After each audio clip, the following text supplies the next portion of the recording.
All right, you guys ready to get started on a brand new series? I invite you to follow along. This is going to be a really on the cheap project, something that all of us needs. It's going to be the old-fashioned style timber framers grip toolbox. I'm going to put a picture right up here on the screen where I got the inspiration for this, and what I'm copying is I was perusing the John Neiman website, and I found in the timber framing section that they were producing and selling this box, the one that you see pictured right there.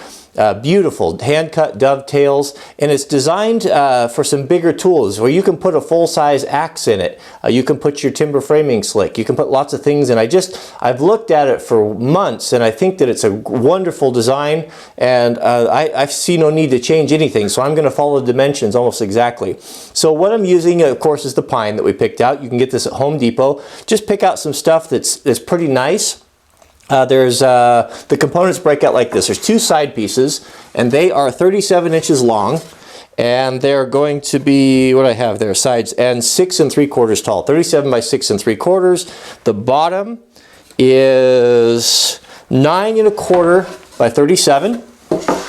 There's a divider that will be in the center, which is 37, a little bit, it'll be just a little underneath that, and it'll be 5 3/4. And then, of course, the two sides, which are 15 inches tall and 9 1/4 wide. There's a few small pieces, but we can cut those from the scraps, but that's essentially it. So I'm going to start with the sides, and we'll cut the dovetails in the two sides, and I guess that's a good place to start as any. All 4 dovetails laid out and corners marked with Roman numerals 1, 2, 3, and 4. So this is the last set of dovetails that I've got to cut. I'm not going back to the 2-hour per joint method. I'm going to do a combination of the fast and the accurate. So I've laid everything out. I've included all my lines, but I'm going to use the coping saws. I'm not going to chisel these out, and I'm just going to keep working it and just go for it, because it just takes too long the other way for me.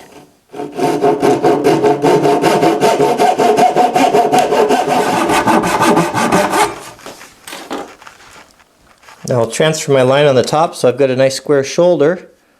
So these things don't take very long. And then I'll put a quick knife fall in there. And that'll give me a nice clean place to cut. Start my cut. Let's take my chisel and just knock that little bit out of there right there. And there's the setup right there for my saw. I've got my line right here so I can cut accurately.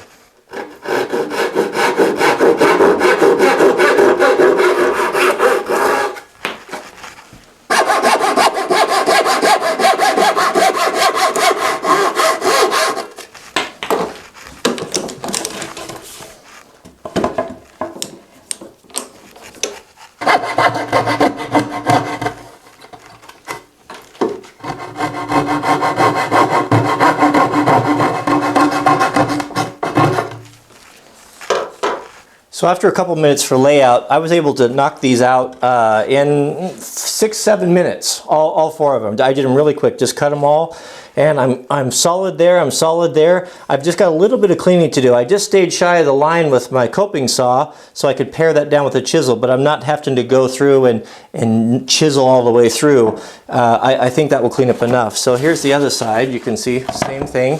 We got good square shoulders. You know, there's a little bit of line there, just a little minimal bit of cleaning up though, and just very quick dovetails, very quick.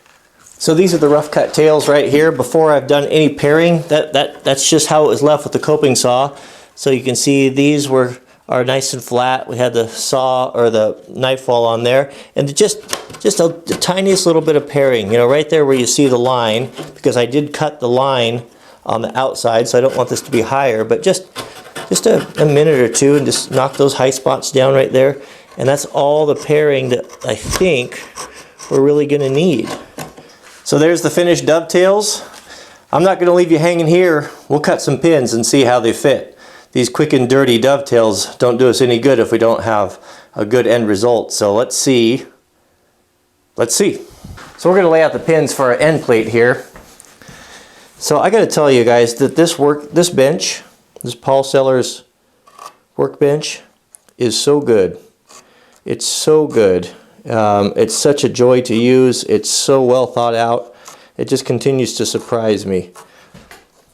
I would make it exactly the same. Okay, so let's finish this layout here, and we'll see how they fit. So ready to cut out the pins. This is a little different. We're coming into the cross-cutting this way instead of the grain running the other way. Wonder how that's going to work. I guess we'll find out.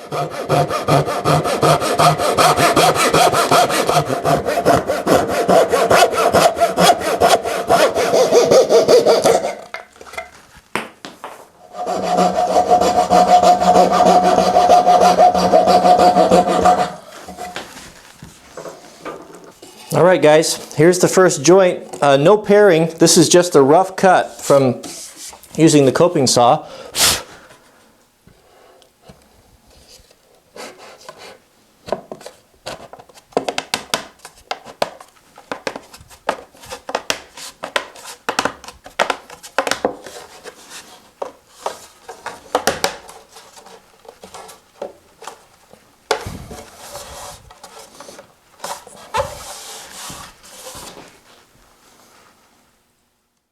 So there it is. There is the pretty speedy dovetail.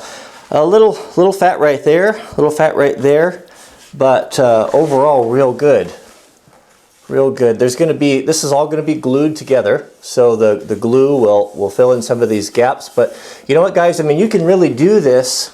You can do this, all these dovetails in a couple hours.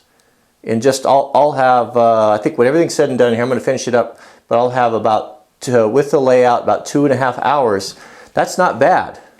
That's really not bad, and that's only going to get faster. So, and again, an acceptable joint for a toolbox in my book. It certainly is. I'm so excited. I mean, the possibilities that are opened up to me now in woodworking by doing this are wonderful. If it would be something that took like the first one I did, took 8 hours to do 4 of them. I don't think I could do it. But if I can knock these out get these knocked out in 5-6 minutes a piece as I get faster and more proficient, man, that's pretty amazing. We've got a big jigsaw puzzle here. I've got all the pieces cut. Let's put them together. See how they go. We're going to get this thing done today. This has been a real joy to build. So we got the 4 sides. I've got the dovetail joints. I mark everything with Roman numerals.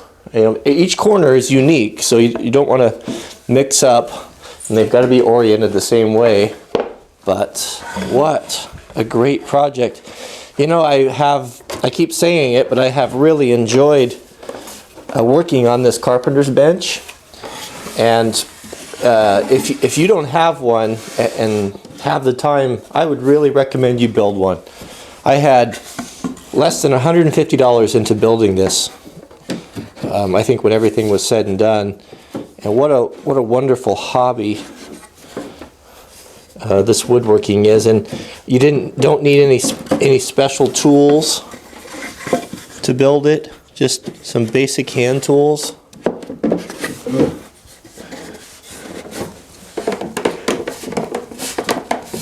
Okay, that looks great. So let me push this together and I'll bring you up close. We'll take a close look at these joints, how they turned out. So here you can see here's the number 1 joint. Now these will all need to be pared down, and we'll do that after everything's glued up. Here's the number 4 joint. Nice and tight. There's the number 3.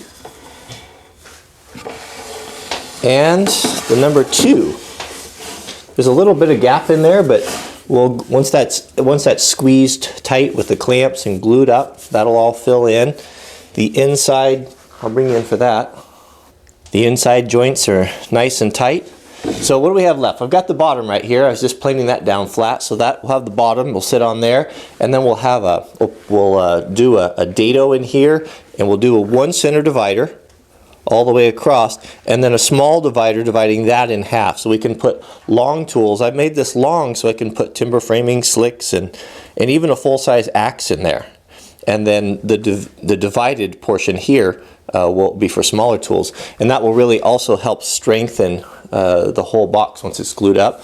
And then I've been thinking about kind of the design for the ends, something like this, kind of a curve on the top. This is very traditional, and then of course the hole there will be for the handle, for the grip, and then maybe something kind of on this line. I was just playing around here, but we'll cut those out here today here in a minute. But let's start the dados and get the dividers and that stuff all sorted. So here's the bottom. The bottom will be glued on, and the only